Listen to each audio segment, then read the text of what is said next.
बिस्मिल्लाहिर्रहमानिर्रहीम। अस्सलाम वालेकुम। तनवीर अहमद स्पीक चैनल में आपकी खिदमत में एक और लेक्चर के साथ हाजिर हैं। जैसा कि आप जानते हैं कि हमने 9th की फिजिक्स के लेक्चर्स का आगाज़ किया हुआ और इसमें अभी तक हम 7 यूनिट के लेक्चर रिकॉर्ड करके अपलोड कर चुके हैं और आज हम यूनिट 8 के लेक्चर्स का आगाज़ करना चाहें, थर्मल प्रॉपर्टीज़ ऑफ मैटर। चूँकि काफ़ी लेंथी चैप्टर होते हैं इसलिए दो पार्ट्स में इसको डिवाइड किया गया है पर यूनिट को, इसलिए हम रिकॉर्ड करके अपलोड कर रहे हैं।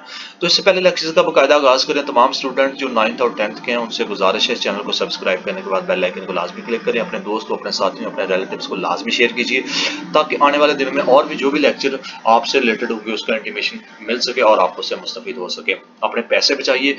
बारी भरकम फीस जो अदा कर रहे हैं आप अकेडमीज में, सेम उसी पैटर्न को फॉलो करते हुए पंजाब एजुकेशन डिपार्टमेंट की जो नसाब तैयार किया हुआ है 9th और 10th से रिलेटेड, उन्हीं पैटर्न को फॉलो करते हुए हम इन तमाम चीज़ों को एक्सप्लेन कर रहे हैं या आपको बता रहे होते हैं अकॉर्डिंग टू 9 और 10th जो लेवल है आपकी जो जहनीत है, जितना आप पे कर सकते हैं। चूंकि पूरे का पूरा लेक्चर इसमें रिकॉर्ड किया होता है, थोड़ा सा स्पीड भी होता है, तो आप अपनी मर्जी से इसको थोड़ा थोड़ा करके देख सकते हैं, सुन सकते हैं, स्टॉप कर करके, पॉज कर करके और इसको किताब के साथ रिलेट करके आप इन तमाम लेक्चर्स को ले सकते हैं। ये तरीकाकार है यहाँ पे लेक्चर सुनने का। तो यूनिट 8 है, तो अपने दोस्तों को, साथियों को शेयर करें। बारी भरकम फीसेस जो आप अदा करें उनसे बेवेयर कीजिए, उनको बचाइए और उन पैसों को किसी और जगह भी महंगाई के इस दौर में इस्तेमाल कीजिए। तो यूनिट 8 को चलते हैं, थर्मल प्रॉपर्टीज ऑफ मैटर है। इसके लर्निंग आउटकम क्या है जब आप इस यूनिट को कंप्लीट करेंगे? तो ये बुलेट पॉइंट है जो हर चैप्टर में दिए होते हैं। मैं इसको नहीं पढ़ रहा आज इस चैप्टर में, ये आप इस काबिल होंगे सारे के सारे, जिसमें टेम्परेचर है और जिसमें एनर्जी ट्रांसफर की चीज़ें हैं, थर्मोस्टेट प्रॉपर्टीज़ हैं, टेम्परेचर है आपका और उसके स्केल्स वगैरह हैं। ये तमाम के तमाम चीज़ें आप उसके बारे में फैमिलायर होंगे, आप इसके बारे में जान सकेंगे।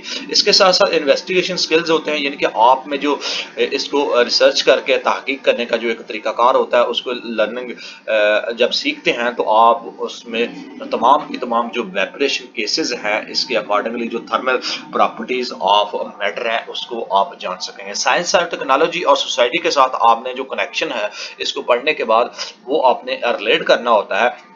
उसमें आपका जो वायोमेट्रिक स्टेप है, आपकी जो है ना एवरीडे अफेक्ट है relatively large specific heat of water के साथ, जो आप चीज़ें इसके साथ रिलेट करने की कोशिश करेंगे यानी कि साइंस और टेक्नोलॉजी के अवाइल में। इसके साथ साथ we you he is not only for cooking, हम ना सिर्फ खाना पकाने के लिए दीगर कामों में भी दर्जा हरारत को इस्तेमाल करते हैं, बस बल्कि इन कामों को के लिए हरारत को मैकेनिकल एनर्जी, इलेक्ट्रिकल एनर्जी वगैरह में भी तब्दील किया जाता है। चूंकि इंग्लिश मीडियम का कोर्स है और मैं आपको उर्दू में बता रहा होता हूँ ताकि इंग्लिश मीडियम वाले और उर्दू मीडियम वाले भी, क्योंकि ये अगर उर्दू मीडियम में होता है तो यही चीज़ें आपकी उर्दू मीडियम में होती है, तो आप उससे रिलेट करके इन तमाम चीज़ों को सुन सकते हैं।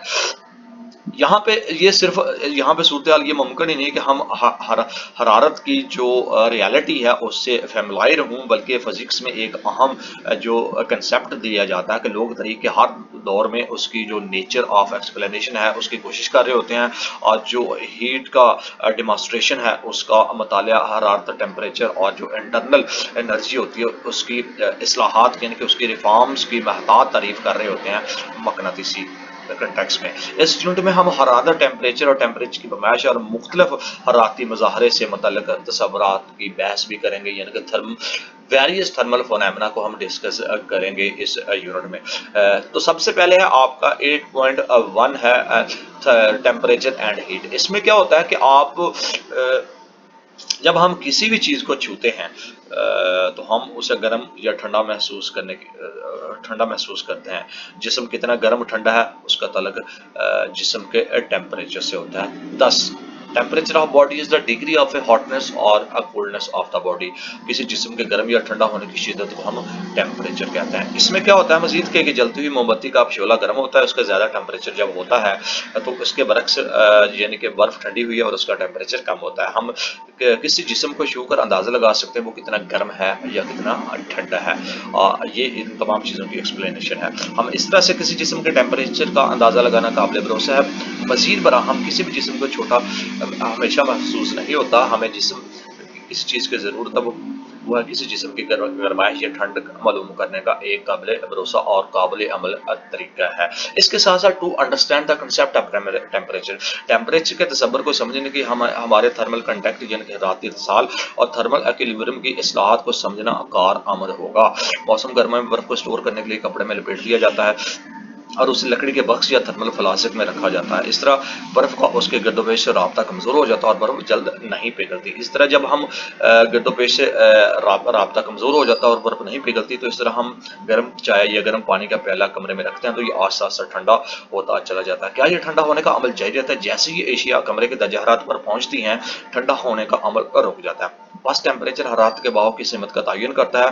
हरारत गर्म जिस्म से ठंडा जिस्म की तरफ बहती है जब तक कि दोनों का टेम्परेचर एक नहीं हो जाता है। इसे थर्मल इक्विलिब्रियम का नाम दिया जाता है। तो ये जो थर्मल इक्विलिब्रियम है उसमें आगे what happens when we touch hot body, जब हम किसी गर्म जिस्म को छूते हैं तो क्या होता है, तो अजसाम जिसका लेन देन का टेम्परेचर मुख्तलिफ हो उन्हें एक दूसरे से मिला दें।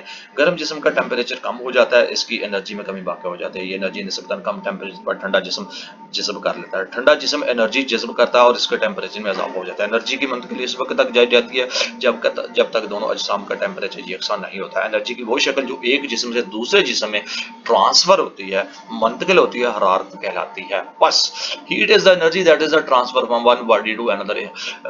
हरारत एनर्जी एक ऐसी शक्ल है जो बाहमी तौर पर यानी कि मुतसिल व अजसाम में टेम्परेचर के फ़र्क की वजह से मुंतकिल होती है, यानी कि difference of temperature between them, उनके दरमियान एक जगह से दूसरी जगह, उसको हम थर्मल कंटेक्ट का नाम देते हैं। हरारत को जब सफ़र करती है यानी कि आपका जो टेम्परेचर है, here is heat is therefore, हरारत को सफ़र करती हुई एनर्जी हम कह सकते हैं। एनर्जी इज ट्रांसलेट, और एक दफ़ा जब एक जिस्म हरारत जज्ब कर लेता है तो ये इस जिस्म के इंटरनल एनर्जी की शक्ल अख्तियार कर लेता है और हीट एनर्जी के तौर पर इसका वजूद खत्म हो जाता है। What is internal energy of a body, एक जिस्म के इंटरनल एनर्जी से क्या मुराद होती है? किसी जिस्म के एटम्स और मॉलिक्यूल्स की जो काइनेटिक एनर्जी और पोटेंशियल एनर्जी के दरमियान जो मजबूआ है इन दोनों का, पोटेंशियल और काइनेटिक, इसको हम इंटरनल एनर्जी का नाम देते हैं। इंटरनल एनर्जी एक जिस्म की एनर्जी के इन्हिसार पर डिपेंड करती है। मिसाल के तौर पर किसी जिस्म का मास मॉलिक्यूल्स की काइनेटिक एनर्जी और पोटेंशियल एनर्जी वगैरह किसी ऐसे एटम या ऐसे एटम मॉलिक्यूल के काइनेटिक एनर्जी की इसकी मोशन की वजह होती है, जिसके अनुसार टेम्परेचर पर होता है। एटम्स या मॉलिक्यूल्स की पोटेंशियल एनर्जी मॉलिक्यूल्स के दरमियान बाहमी कशिश की फोर्सेस की वजह से स्टोर होने वाली एनर्जी आपकी कहलाती है। नेक्स्ट है आपका थर्मोस्टेट, थर्मोमीटर। थर्मोमीटर में क्या होता है, किसी जिस्म के आप टेम्परेचर की पैमाइश के लिए इस्तेमाल होने वाला जो आला होता है उसको हम थर्मोमीटर कहते हैं। इसमें मुख्तलिफ किस्म के टेम्परेचर का दर्जा हरारत आप माप सकते हैं और इसके मुख्तलिफ किस्म की जो तब्दीलियाँ आती हैं उसमें देख सकते हैं। मिसाल के तौर पर कोई शय गर्म होती है या फैलती है, कुछ अपना रंग तब्दील करती है, कुछ की इलेक्ट्रिक रेजिस्टेंस तब्दील होती रहती है, वगैरह वगैरह तमाम चीज़ें गर्म एशिया पर फैलती हैं। मायात गर्म करने पर फैलती हैं, ये भी थर्मोमीटर के मटीरियल के मौजूद तौर पर मौजू होता है।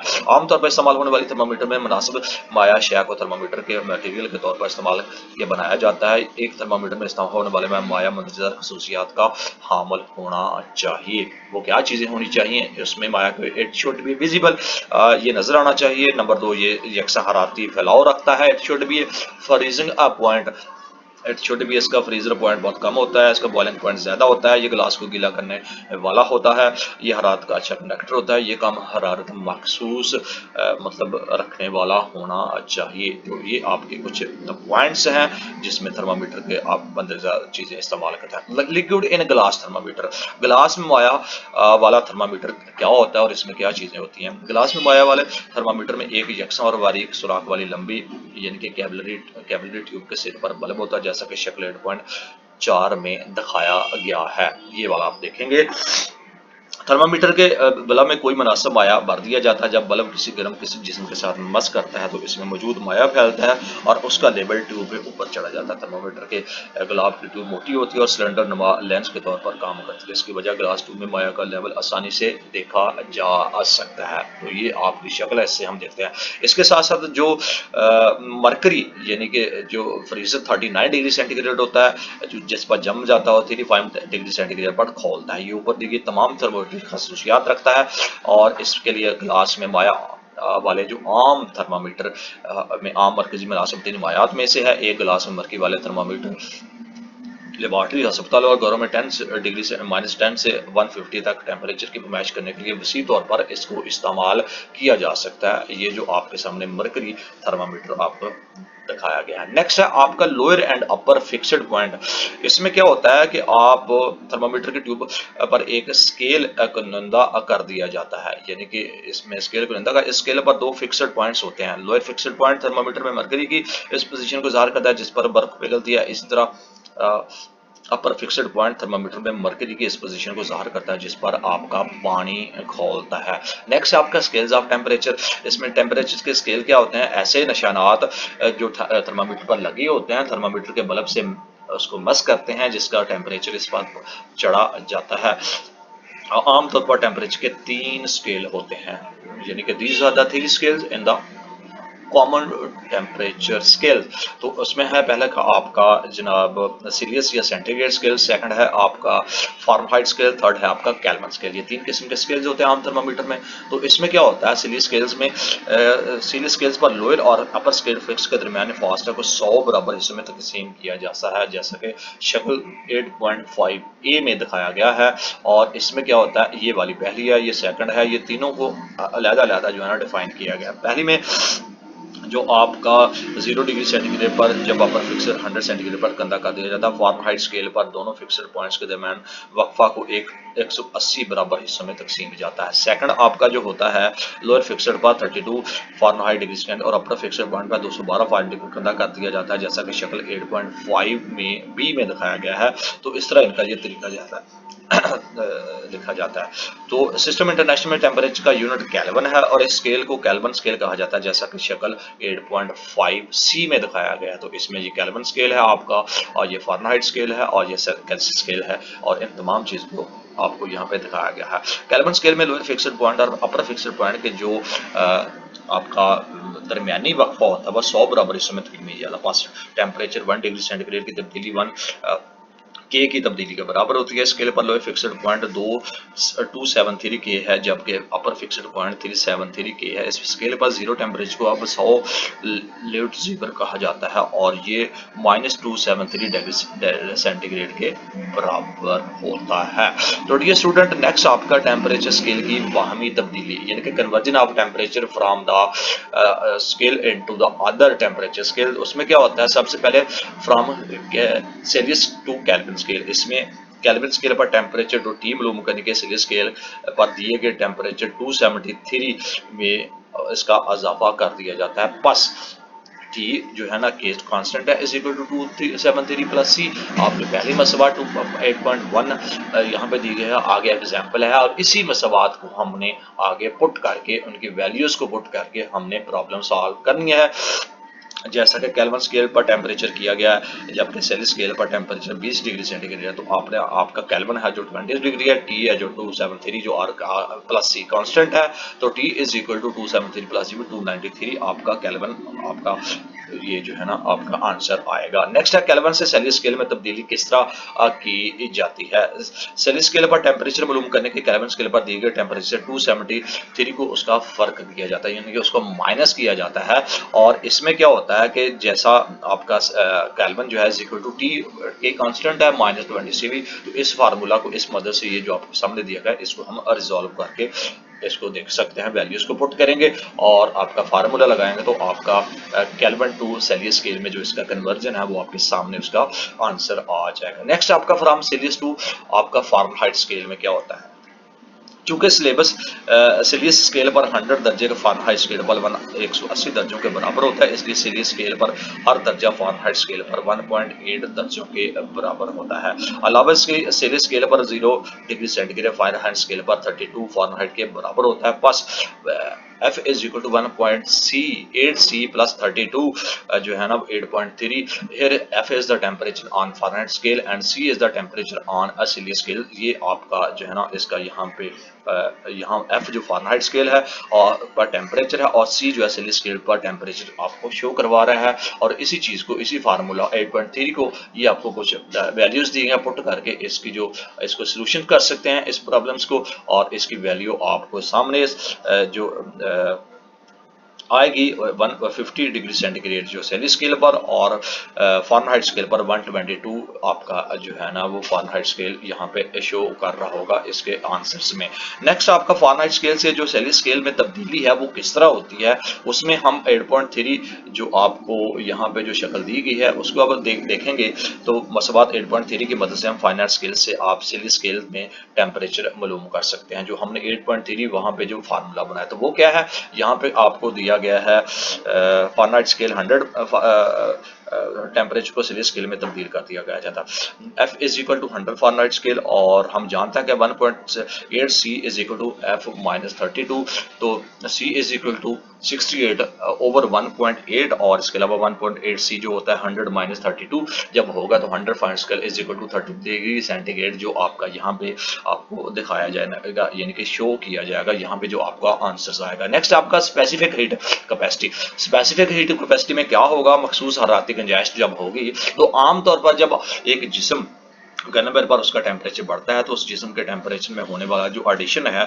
उसको जज्ब करना टेम्परेचर के डायरेक्टली प्रोपोर्शनल होता है। ये बात भी हमारी ऑब्जर्वेशन में आई है कि किसी जिस्म के टेम्परेचर में जो इजाफा होता है यानी कि डेल्टा टी के लिए दरकार हरारत जो है आपका यानी कि डेल्टा क्यू जिस्म के मास के डायरेक्टली प्रोपोर्शनल होती है, लिहाजा delta Q proportional mass delta T, और या delta Q is equal to C M delta T 8.4 यहाँ पे आपको जो मार्ज वजूद में आती है आपकी जो इक्वेशन है, और ये यहाँ पर जो डेल्टा क्यूब आपको दिखाया जा रहा है वहाँ पे जिस्म करदा जो जिस्म की जज्ब करदा हरारत की मकदार है और सी तनासिब का कॉन्स्टेंट है उसे मखसूस हरारती गुंजाइश या सिर्फ हरारत मखसूसा कहते हैं। किसी शय की हरारत मखसूसा की तारीफ हम यूं भी कर सकते हैं स्पेसिफिक हीट ऑफ सब्सटेंस। किसी शय की हरारत मखसूसा की हरारत की वो मकदार है जो इसके 1 किलोग्राम मास में 1 केल्विन टेम्परेचर की तब्दीली लाने के लिए दरकार होती है। मैथमेटिकली हम देखेंगे तो C is equal to delta Q over M delta T आपका 8.5 आपका जो दर्ज हरारत आपको सामने आ जाता है। तो इस सिस्टम में जो सिस्टम इंटरनेशनल यूनिट है उसकी पैमाइश M किलोग्राम केजी में की जाती है, हरारत डेल्टा क्यू की पैमाइश जॉल की जाती आती है, और टेम्परेचर में इजाफा डेल्टा T को केल्विन में मापा जाता है। बस सिस्टम इंटरनेशनल यूनिट में हरारत मखसूसा का यूनिट कीजिए और उसका आम चंद हमेशा की हरारत मखसूसा टेबल 8.1 में दी गई हैं। तो इसमें जो आपकी शक्ल में दी गई हैं 8.1 में ये सारी की सारी जो इनकी सॉरी जो इसकी जो वैल्यूज़ बनती हैं इनमें 8 पॉइंट आपकी जो 1 है चंद आम इसकी हरारत मखसूसा मुख्तलिफ किस्में जिसमें अलमेनियम इंड और कार्बन मिट्टी का तेल कॉपर एथेंस, तो इनका जो हरारत मखसूसा है यानी कि हीट एनर्जी है स्पेसिफिक हीट है वो इस टेबल में 8.1 में दी गई है जो स्पेसिफिक हीट एनर्जी की कैपेसिटी है। तो आप इन तमाम टेबल्स को पढ़ के जितनी भी चीज़ें यहाँ पे दी गई हैं उनको आप देख सकते हैं। नेक्स्ट हम देखेंगे importance of use specific heat specific water, यानी कि पानी की बड़ी मखसूस हरारती गुंजाइश की जो अहमियत है, पानी की हरारत मखसूसा 4200 जॉल किलोग्राम है और खुश्क मिट्टी की हरारत मखसूसा तकरीबन 150 जॉल किलोग्राम है। यही वजह है कि यकसा मकदार में हरारत मुहैया करने पर जो खुश्की का टेम्परेचर पानी के टेम्परेचर के मुकाबले में ज़्यादा बढ़ता है। पास मौसम गर्मा से मौसम सरमा तक समंदर के नज़दीकी इलाका में दूर के इलाकों की निस्बत टेम्परेचर में बहुत मामूली नोयत की तब्दीलियाँ होती हैं। पानी की हरारत मखसूसा सबसे ज़्यादा है, इस वजह से थर्मल एनर्जी की ज़ख़ीरा अंदोज़ी और तरसील के लिए बहुत कारआमद होती है। और गाड़ियों का कूलिंग सिस्टम में गैर ज़रूरी थर्मल एनर्जी के अखराजात के लिए पानी इस्तेमाल होता है। एक ऑटोमोबाइल के इंजन में बड़ी मकदार में थर्मल एनर्जी पैदा होती है जिसकी वजह से इसका टेम्परेचर बढ़ जाता है। अगर ऑटोमोबाइल के इंजन को ठंडा ना किया तो ये वर्क करने से रुक जाता है। इंजन के गिर्द गर्दिश को करता हुआ पानी जैसा कि 8.6 शक्ल में तीर के निशानात से दिखा दिया गया है इसके टेम्परेचर को बरकरार रखा जाता है।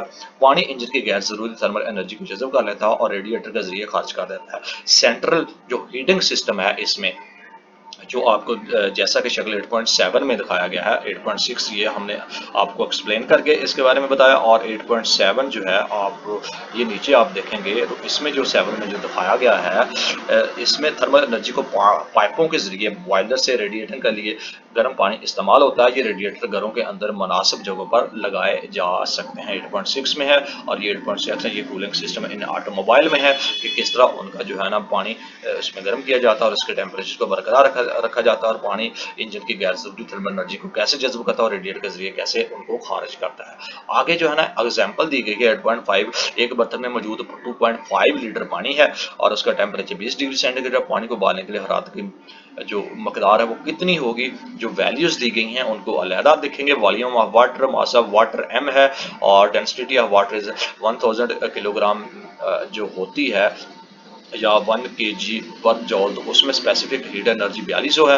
और इनिशियल एनर्जी आपकी T1 T2 यहाँ पे दी गई है, T2 माइनस T1 टेम्परेचर जो इंक्रीज डेल्टा T है उसको आप निकालेंगे तो आपका ये होगा। तो फिर आगे जो आपकी काइनेटिक एनर्जी है उसका जो फार्मूला जब यहाँ पे आप पुट करेंगे तो आपका जनाब बस हरारत की मतलूबा मकदार 84,000 यानी कि 8,40,000 या 840 kg आपका जो यहाँ पे जो आंसर है वो आएगा। वैल्यूज को पुट करना है, फार्मूला आपने जहन में रखना है, तो आपको सोल्यूशन दिया गया ऑटोमेटिकली, आप इनको लर्न करके मेमोराइज कर सकते हैं। हीट कैपेसिटी में क्या होता है, हरारती जो गुंजाइश होती है, किसी जिस्म की कितनी हरारत जज्ब कर सकती है, इस बात का इंसार बहुत से अवामल पर होता है। यहाँ हम हरारती गुंजाइश की तारीफ यूँ कर सकते हैं, heat capacity of body is the quantity of thermal energy, यानी कि किसी जिस्म की हरारती गुंजाइश उसके टेम्परेचर में 1 केल्विन का इजाफा के लिए जज़ब करदा थर्मल एनर्जी की मकदार होती है। बस अगर एक जिस्म का टेम्परेचर हरारत की मकदार डेल्टा क्यू मुहैया करने पर डेल्टा टी की मकदार से बढ़ता है तो उसकी हरारती गुंजाइश delta Q is over delta T होगी। तो हरारती गुंजाइश is equal to delta Q और delta T is equal to M C delta T over delta T. आपके सामने जो आपको फार्मूला दिया गया है, तो इसकी जो हीट कैपेसिटी है वो आपके सामने इसमें वाज़े वजूद यूं आएगी। तो मसवात 8.6 जो यहाँ पे आपको शो कर रही है, इसमें हरारती गुंजाइश इस जिस्म के मास और उसकी मखसूस हरारती गुंजाइश के हासिल ज़रब के बराबर होगी। मिसाल के तौर पर 5 किलोग्राम पानी की हरारती गुंजाइश 5 किलोग्राम मल्टीप्लाई 4200 जॉल किलोग्राम जो होगी, उसका जो 21,000 उसका जो आंसर आएगा, that is 5 kilogram of water needs 21,000 joules of heat energy. जो आपका एक जो है ना, इसमें 1 किलोग्राम का इजाफा दरकार होता है, लिहाजा जितनी किसी शय की मकदार ज़्यादा होगी उतनी उसकी हरारती गुंजाइश भी ज़्यादा होगी, यानी कि उसका टेम्परेचर भी उसका ज़्यादा होगा। तो ये आपकी हीट कैपेसिटी है जिसको आप इन फार्मूला की मदद से सॉर्ट आउट कर सकते हैं। चेंज ऑफ स्टेट, हालत की जो तब्दीली होती है, matter can be change from one state to another, यानी कि एक मादा को एक हालत से दूसरी हालत में कैसे तब्दील किया जा सकता है। ऐसी तब्दीली के वाक़या होने के लिए किसी शय को थर्मल एनर्जी मुहैया की जाती है या उससे उसको खारिज भी किया जा सकता है। हासिल करदा थर्मल एनर्जी और हासिल करदा थर्मल एनर्जी किस तरह होगी, ये आपको यहाँ पे मेल्टिंग है, फ्रीजिंग पॉइंट है, बॉइलिंग और कंसंट्रेशन, और ये आपका लिक्विड है 8.18 में जो ज़ाहिर किया गया है। तो इसमें थर्मल एनर्जी मादा की हालत में तब्दीली लाई जा सकती है। इस किस्म की यानी कि थर्मल एनर्जी जो इसके खारिज होती है, तो इस किस्म की कंडीशंस में एक्टिविटी आपकी 8.1 है जो आपकी सरगर्मी है। इसमें एक बेकर लेंगे और इसे स्टैंड पर रख देंगे, बेकर में बर्फ़ के छोटे छोटे टुकड़े डालें और बर्फ़ का टेम्परेचर मापने के लिए बेकर में एक थर्मामीटर लटका देंगे, यानी कि जो आपको एक्टिविटी दिखाई है। जब इसमें थर्मामीटर आप लटका देंगे तो आप बेकर के नीचे एक बर्नर रखें, यानी कि आग छोटी सी लगा दें। बर्फ और पानी पर मुश्तमिल जो मिक्सचर का टेम्परेचर 0 सेंटीग्रेड से नहीं बढ़ेगा जब तक कि सारी बर्फ पिघल नहीं जाती और हम 0 डिग्री सेंटीग्रेड पर पानी हासिल नहीं कर लेते। अगर इस पानी को मजीद गर्म किया जाए तो इसका टेम्परेचर 0 डिग्री सेंटीग्रेड से बढ़ना शुरू हो जाएगा, जैसा कि शक्ल 8.9 में आपको दिखाया गया है। तो सबसे पहली जो पार्ट ए बी है, इसमें क्या होगा कि खामदार लाइन के हिस्से पर बर्फ का टेम्परेचर -30 डिग्री सेंटीग्रेड से 0 डिग्री सेंटीग्रेड तक बढ़ेगा। पार्ट बी सी में जब बर्फ का टेम्परेचर 0 तक पहुंच जाता है तो बर्फ पानी और मिक्सर इस टेम्परेचर को कायम रखता है जब तक सारी बर्फ पिघल ना जाए। पार्ट सी डी जो उसका होता है, पानी का टेम्परेचर आस्ता आस्ता 0 डिग्री सेंटीग्रेड 100 तक बढ़ता है।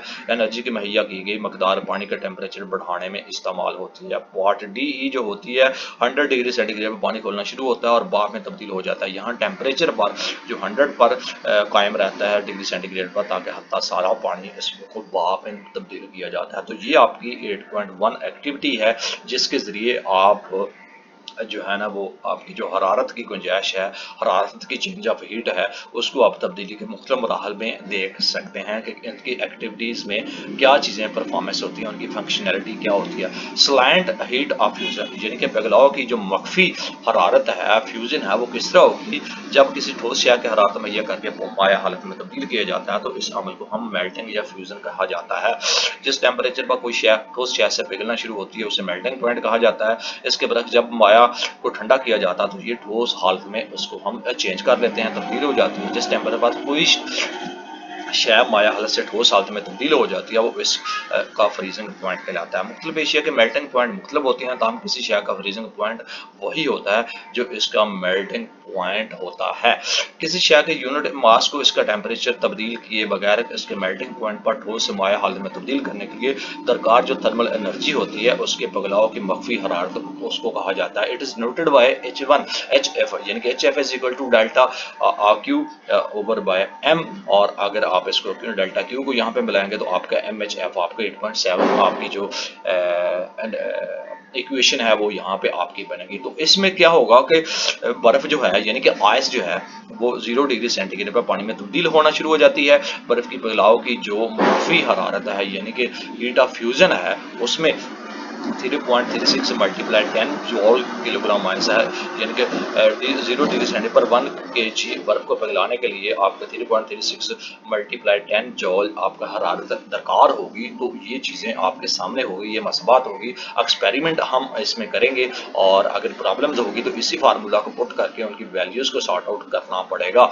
तो एक्सपेरिमेंट 8.1 में एक बेकर लें और इसे स्टैंड पर रखें। बेकर में छोटे से टुकड़े डालेंगे और टेम्परेचर मापने के लिए बेकर में एक थर्मामीटर लगाएंगे। बेकर के नीचे जो बर्नर है वो रखेंगे, बर्फ पिघलना शुरू हो जाएगी। बर्फ और पानी के मिक्सचर का टेम्परेचर 0 डिग्री सेंटीग्रेड से नहीं बढ़ेगा। जब तक सारी बर्फ पिघल नहीं जाती, बर्फ 0 डिग्री सेंटीग्रेड पर मुकम्मल तौर पर बेकर पर पानी में तब्दील होने के लिए जो वक्त लेती है वो नोट करें। वक्त बेकर में मौजूद पानी को 0 डिग्री सेंटीग्रेड पर मुसलसल गर्म करते जाएंगे, इसका टेम्परेचर बढ़ना शुरू हो जाएगा। वक्त नोट करें जो बेकर में मौजूद पानी 0 डिग्री सेंटीग्रेड से बॉइलिंग पॉइंट 100 डिग्री सेंटीग्रेड तक पहुंचने के लिए ले लिया जाता है। एक टेम्परेचर जो टाइम ग्राफ होता है उसमें खींचे जैसा कि शक्ल 8.11 में दिखाया गया है। दिए गए डाटा की मदद से पिघलाव की जो मुख्फी यानी कि हीट फ्यूजन है वो आपको सामने होगी। ग्राफ से टाइम मालूम करने के लिए लेट मास ऑफ आइस यानी कि उसका जो बर्फ के पिघलने का जो 0 डिग्री सेंटीग्रेड मुकम्मल तौर पर लिया गया है तो उसमें T1 T2 और T आपका 3 इज इक्वल टू 3.6 मिनट आपको यहाँ पे दिखाया गया। फिर नेक्स्ट आपका जो 4.6 मिनट आपको दिखाया गया। स्पेसिफिक हीट ऑफ वाटर जो होगा 4200 जूल, जो इसका ऑटोमेटिकली जो स्पेसिफिक हीट ऑफ एनर्जी है वो 4200 जूल किलोग्राम होती है। अगर इसमें इजाफा कर दिया जाए टेम्परेचर में तो delta T is equal to 100 degree centigrade 100 के बराबर होगा। और हीट रिक्वायर्ड ऑफ वाटर जो होगी है यानी कि पानी के लिए जो है 0 से 100 डिग्री सेंटीग्रेड, तो उसमें ये मसबात आपके सामने दिखेगा। वैल्यूज को पुट करें तो आप जब इन तमाम अप्लाई करेंगे तो आपको क्या होगा, टेम्परेचर को 0 से 100 डिग्री सेंटीग्रेड तक बढ़ाने के लिए डेल्टा क्यू मुहैया की जाती है। बस बेकर में मौजूद पानी की हरारत जज्ब करना शुरू हो जाती है। तो पानी की जब हरारत जज्ब होती है is equal to delta Q, जो टाइम होगा इसको मल्टीप्लाई करेंगे हीट यानी कि इस टाइम में ये वाला काम होगा और हीट जो ऑब्जर्व होगी इन टाइम में वो आपका TF होगी। और ये आपका फार्मूला यहाँ पे आपको आपका बन के सामने आ जाएगा। इन्हीं फार्मूलाज में आपका जो पुटिंग द वैल्यूज, जब आप वैल्यूज को पुट करेंगे तो आपकी ये फार्मूला ये जो आपका फार्मूला हमारे से वजूद में आएगा। तो इसको जब मल्टीप्लाई करेंगे मतलब वैल्यूज को पुट करेंगे तो आपके सामने 3.6 इसके साथ मल्टीप्लाई करके तो एट द एंड जो है ना आपको क्या चीज़ आपको यहाँ पे मिलेगी, लेटेंट हीट ऑफ फ्यूजन आपका जो मतलब उसमें जो चेंज ऑफ एनर्जी है और हीट ऑफ फ्यूजन है वो आपको अब एक्सपेरिमेंट जो ऊपर किया गया 3.29 multiply 10 जॉल while its actual value 3.36 जो ये होगी। तो आपका वैल्यू ऑफ T1 TF जब इनको पुट करके यहाँ पे वैल्यूज को जो इक्वेशन ऊपर दी गई है तो आप निकालेंगे तो ये आपको इसका आंसर यहाँ पे सॉर्ट आउट होगा।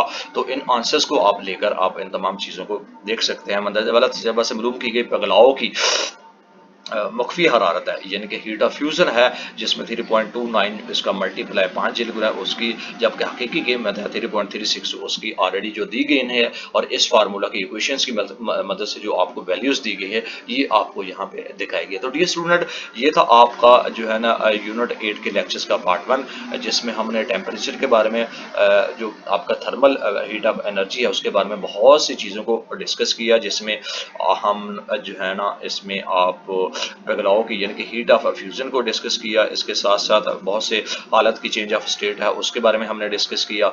इसके साथ साथ हमने इसमें जो है ना जो पानी के मखसूस हरारती गुंजाइश है उसमें है स्पेसिफिक हीट ऑफ कैपेसिटी है यानी कि मखसूस हरारती गुंजाइश के बारे में बताया गया। फॉरनहाइट स्केल से सीरीज स्केल्स को किस तरह तब्दीली होती है, सीलियस से फॉरनहाइट में किस तरह तब्दीली होती है और केल्विन से सीलियस में किस तरह तब्दीली होती है और सीलियस से केल्विन में इनकी चेंजिंग जो है टेम्परेचर की तब्दीलियां वो किस तरह होती हैं उसके बारे में हमने बताया। टेम्परेचर के जो स्केल्स हैं जिसमें सीलियस, फॉरनहाइट और केल्विन स्केल के बारे में हमने डिस्कस किया। अपर और लोअर फिक्स्ड पॉइंट्स को हमने डिस्कस किया इसके अकॉर्डिंगली। और liquid and gas temperature thermometer में क्या क्या चीज़ें होती हैं उसके बारे में डिस्कस किया। थर्मामीटर को हमने डिस्कस किया और इसी टेम्परेचर और जो हरारत है उसको डिफाइन किया गया। और इसके साथ साथ ये सारे का सारा जो थर्मल प्रॉपर्टीज ऑफ मैटर थी इसका जो यूनिट 8 है उसके लेक्चर्स का पार्ट 1 हमने डिस्कस किया। यहाँ पे सेकंड पार्ट में लेटेंट हीट ऑफ वेपोरेशन को डिस्कस किया जाएगा। तो इस लेक्चर के साथ एक दफ़ा फिर हाजिर होंगे। तमाम स्टूडेंट जिन्होंने अभी अभी ज्वाइन किया है उनसे गुजारिश है चैनल को सब्सक्राइब करने के बाद बेल आइकन को लाजमी क्लिक कीजिए। फ्री ऑफ कॉस्ट ये लेक्चर्स अवेलेबल हैं।